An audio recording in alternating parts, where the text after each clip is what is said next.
Good morning and welcome to another edition of 15 Minutes of Flame.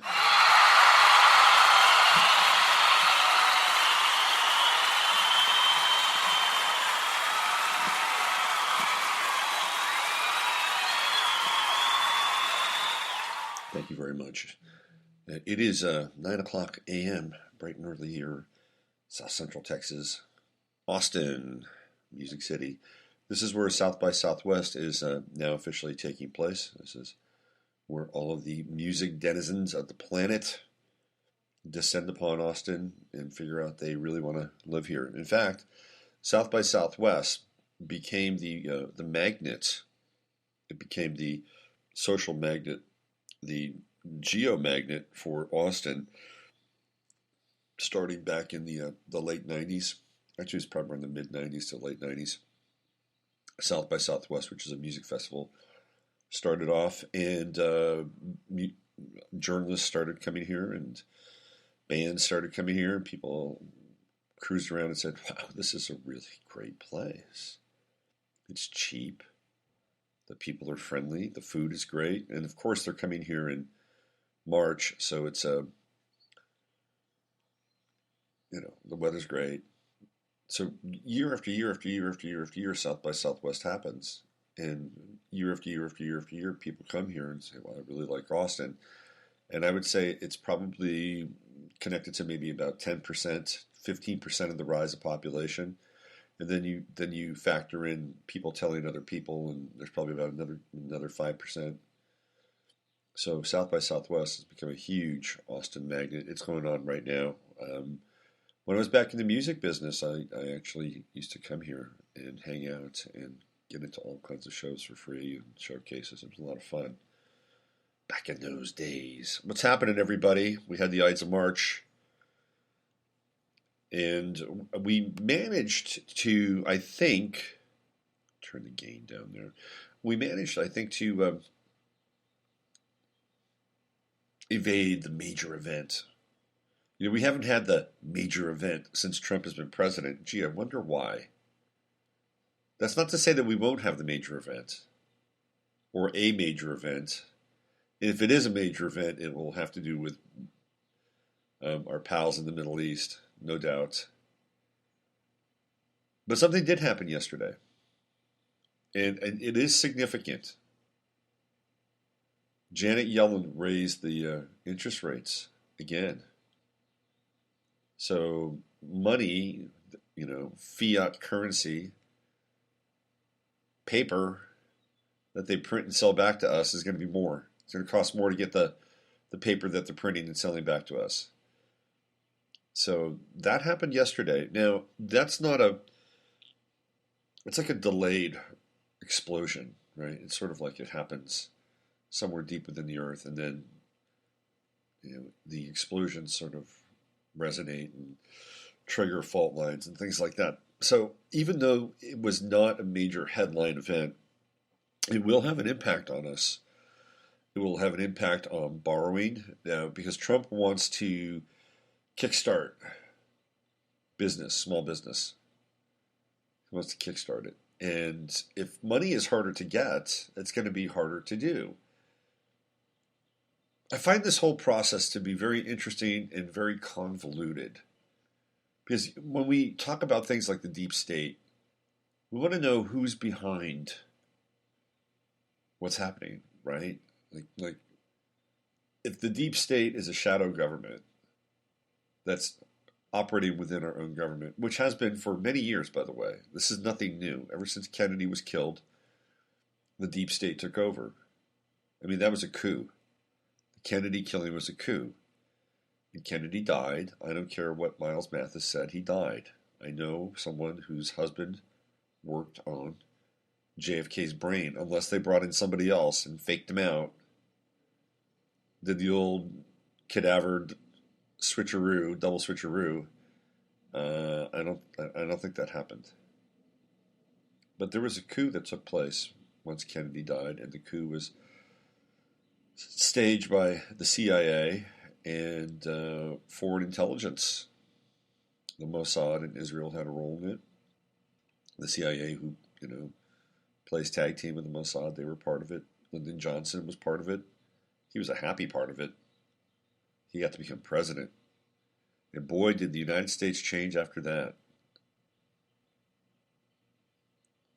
But what is the deep state, and who is behind the deep state?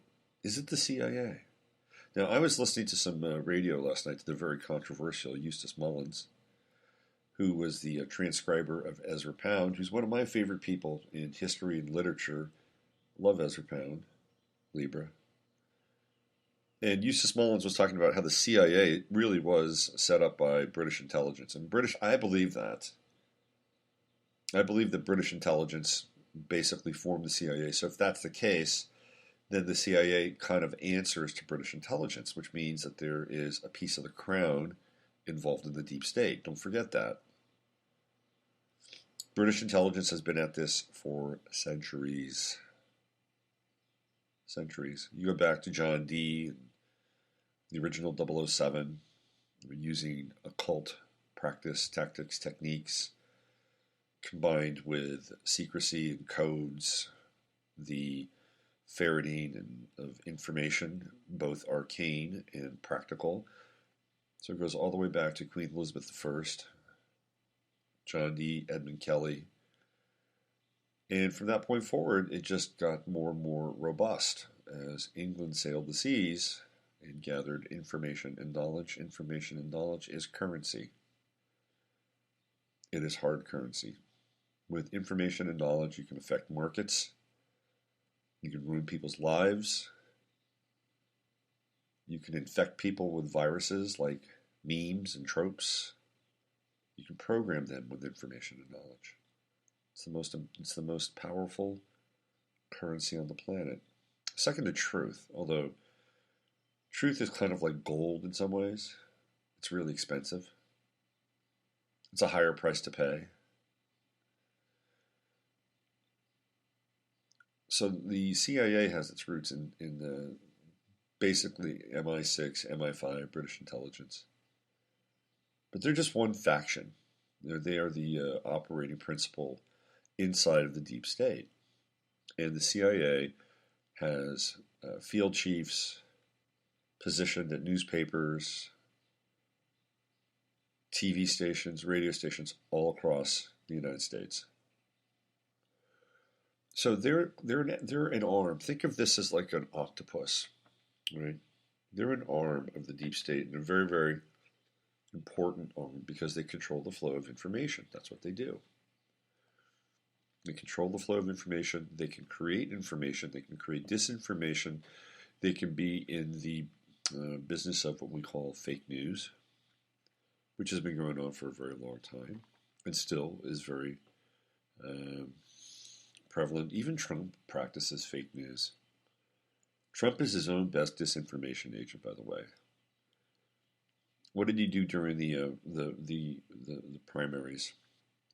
He talked about 9/11, and he talked about the Saudis, and he talked about all the security risks, and he really trumped up these anti-Islam, the Islamophobic memes to get people into a very populist mode, because people need an enemy during a populist mode, a populist frenzy. And some of the things he was talking about are actually true. This is how these things work. There's always a smidgen or a smattering of truth in there, but then how much of it is really true, and to what extent is it being propagandized? See, that's the big piece that we all have to deal with. And so what happened yesterday, another Ides of March event, was that Trump met with the Prince of Saudi Arabia. And Saudi Arabia said he loved Donald Trump. This guy, the Prince. I love Donald Trump. I love me some Donald Trump. He's a good friend of Saudi Arabia. Of course, he wouldn't say that like that. But there is a very public proclamation of how fond he is of our president and what a great president he will be for Saudi Arabia, which is true. I mean, look at what happened with the travel ban, which has been stalled again by another judge, this time in Hawaii. Good luck on this. The judges are just going to play tag team, and they're going to keep this in the courts for years. Abandon the travel ban. Give up the ghost. And Saudi Arabia wasn't even on that list. And they're not a nice nation. They behead people. Yeah, that's right. They behead people. But that's okay. We're gonna support them, and Donald Trump is going to get all kinds of love and praise. That came out yesterday. So it's a whole nother kind of spin of disinformation. Trump is continuing to carry out Obama's drone killings. Of course, I mentioned that they're selling a big arms shipment to Saudi Arabia, which is why Saudi Arabia loves them some Trump. They want to go in. They want to take over Yemen. I'm telling you, Africa, that's going to be the new hotspot. The Africa is going to be the new hotspot. North Africa, mostly, but keep your eye on Africa. But really, who's behind the deep state? This leads me to my discussion. Oh, it's 9/11. 9/11, 9/11, 9/11. This reminds me of the part of what I wanted to talk about today, which is the life and death of Andrew Breitbart, which I've been kind of getting into just over the last 24 hours, and also to some extent Michael Hastings. What's interesting about Breitbart and Hastings is that they were both journalists, and Breitbart was an agent provocateur. That's what he did. He was a shit disturber, and he was an Aquarian. He was born February 1st. And Michael Hastings was also an Aquarian, and he was born January 28th. And they were both very Aquarian, but different in their own way. Of course, Breitbart was much more bombastic. Much more bombastic. And Michael Hastings was more of a traditional journalist who was held in very high regard for being able to put information together and cite sources and articulate it in a way which was highly intelligent, as one would expect from an Aquarius. And both of them died in Los Angeles, which I find interesting. So we have the death of these two journalist activists. But I spent a lot of more time on Breitbart, and looked into his past, which is very unusual. He had a very unusual upbringing, Andrew Breitbart. Not a lot of people have delved into this, but let me do it today. Let me just go in here.